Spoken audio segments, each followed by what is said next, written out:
ప్రియమైన సహోదరి సహోదరులకు ప్రభు పేట వందనాలు. అందరికీ ప్రైజ్ లార్డ్.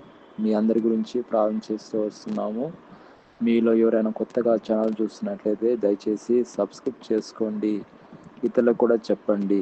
ఈరోజు మనము వాక్యంలో నుంచి చింతపడకుడి, అది పిలుపులు రాసిన పత్రిక 4వ అధ్యాయము 6వ వచనంలో చదువుతున్నాను, వినండి.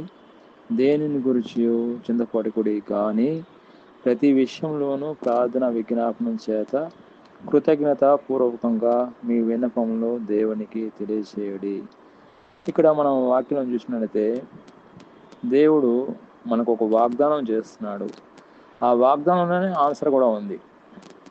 మళ్ళీ ఒకసారి చదువుతాను, చూడండి. దేనిని గురించి చింతపడకుడి. ఇక్కడ చూడండి, గాని అంటున్నాడు వాక్యంలో. గాని ప్రతి విషయంలోనూ ప్రార్థన విజ్ఞాపనం చేత కృతజ్ఞత పూర్వకంగా మీ విన్నపములను దేవునికి తెలియచేయడి. దేవుడు ఏదైనా మన జీవితంలో చేయాలంటే మనం చేయాల్సింది ఏంటంటే ప్రార్థన. మనం మనం చూసుకున్నట్టయితే గవర్నమెంట్ ఆఫీసులకి ఏదైనా పాస్పోర్ట్ అప్లై చేయాలన్నా కానీ మనం ఆన్లైన్లో అప్లై చేస్తాము. అదేవిధంగా రేషన్ కార్డు అప్లై చేయాలన్నా కానీ ఆన్లైన్లో అప్లై చేస్తాము. అదేవిధంగా పాన్ కార్డు కావాలన్నా కానీ ఆన్లైన్లో అప్లై చేస్తాము. ఏది కావాలన్నా గవర్నమెంట్ నుంచి మనం పొందుకోవాలంటే మనం కంపల్సరిగా ఆన్లైన్లో మనం అప్లై చేయాలి. అప్లై చేయండి గవర్నమెంట్ వాళ్ళు కూడా మనకు సహాయం చేయలేరు. గవర్నమెంట్ వాళ్ళు అక్కడక్కడ ఇళ్ల స్థలాలు ఇస్తున్నారు. ఇళ్ల స్థలాలు కావాలన్నా కానీ మనం అర్జీ పెట్టుకోవాలో లేకపోతే ఆన్లైన్లో అప్లై చేసుకోవాలి. అప్పుడే వాళ్ళు చూసి వాళ్ళు మనకు సహాయం చేస్తారు. అదేవిధంగా దేవుడు కూడా మనం ప్రార్థన చేయందే మనకు జవాబు రాదు. ఇక్కడ మనం చూసినట్టయితే మనకు ప్రార్థన అనేది ఒక దేవుడు ఇచ్చిన ఒక ఆయుధం.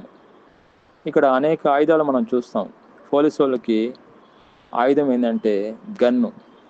శత్రువుని ఎప్పుడైనా ఏదైనా రివర్స్ చేయాలంటే గన్తో వాళ్ళు కాల్ చేస్తారు. అదేవిధంగా దొంగ చూసినట్లయితే దొంగ దోచుకోవడానికి ఏదైనా వాడతాడు. గన్ అయినా వాడతాడు, కత్తి అయినా వాడతాడు. అదేవిధంగా ఇక్కడ మనం చూసుకున్నట్లయితే కొన్ని ఆయుధాల గురించి మనం చూసుకుంటాము. బిలీవర్కి దేవుడు ఇచ్చిన ఆయుధం ఏంటంటే ప్రార్థన. ప్రార్థన ద్వారా మనం దేవుడి నుంచి సమస్తాన్ని పొందుకోగలుగుతాం.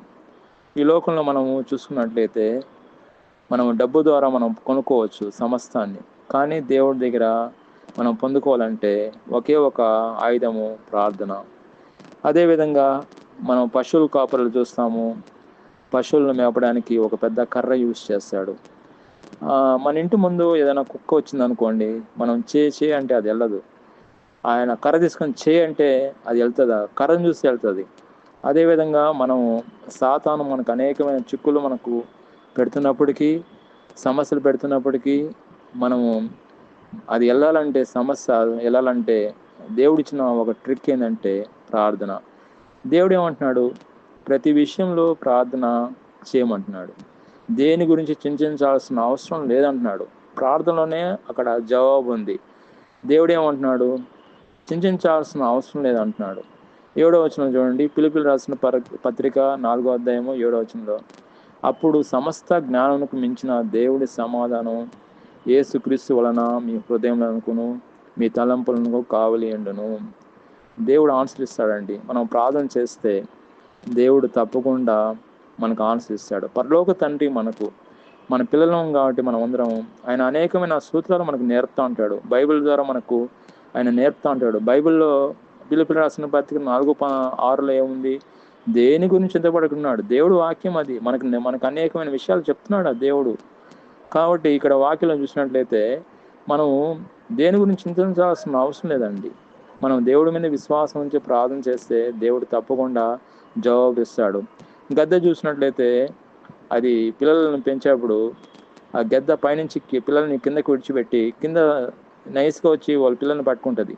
ట్రైనింగ్ చాలా ఇస్తుంది. అట్లాగే దేవుడు కూడా మనకు అనేకమైన ట్రైనింగ్ ఇస్తున్నాడు. మనకు పిలుపులు రాసిన పత్రిక 4:6 దేని గురించి చింతపడకుండా ఉంటుంది. ఎన్నో సమస్యలు ఈ లోకంలో వస్తూ ఉంటాయి, కానీ భయపడద్దు గానే అన్నాడు దేవుడు.